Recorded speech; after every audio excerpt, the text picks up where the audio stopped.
Hey there, friend. I'm Corianne, and welcome to another week of our Rooted in Grace devotional series. This week, we are leaning into serving with a Christlike heart. So grab your coffee, pause the to-do list for just a few minutes, and let's open our hearts to a little truth, a little encouragement, and a whole lot of grace. Mark chapter 10, verse 45 says, "For even the Son of Man did not come to be served, but to serve, and to give his life as a ransom for many."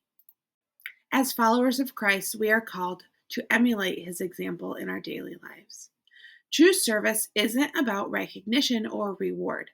It's about reflecting God's love through our actions. Whether it's offering a helping hand to a neighbor, listening to a friend in need, or simply being present for our loved ones, every act of service, big or small, becomes a reflection of Christ's love in the world. Serving with humility requires us to set aside pride and embrace the needs of others with a sincere heart. It's not always easy, especially in a world that often values self promotion over self sacrifice.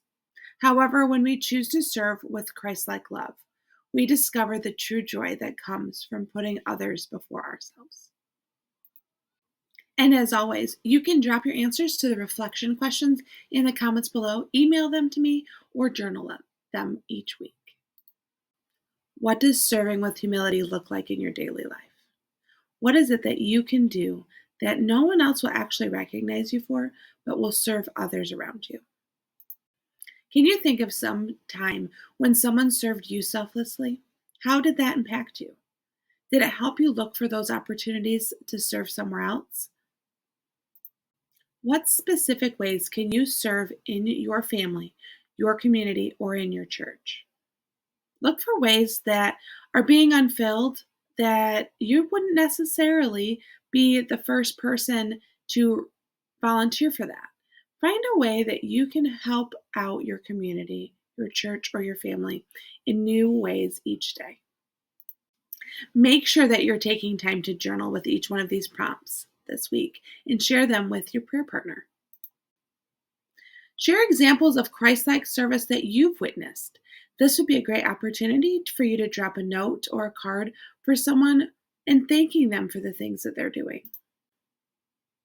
Discuss how pride or fear can hinder a servant's heart. How can we overcome these? Take a moment to brainstorm some practical ways that the group can serve others this week collectively. Maybe you're part of a women's Bible study or a Sunday morning Sunday school. Maybe you have a group of friends that you can get together and you can serve together. This week's prayer prompt: pray for a heart that reflects Christ's humility and love. Ask God to show you how to serve others with joy, sincerity, and grace. Thank you again for joining me in another week of Rooted in Grace, a 16-week journey to a Christ-centered life. If you have any questions or comments, please leave them below. And as always, we'll talk soon.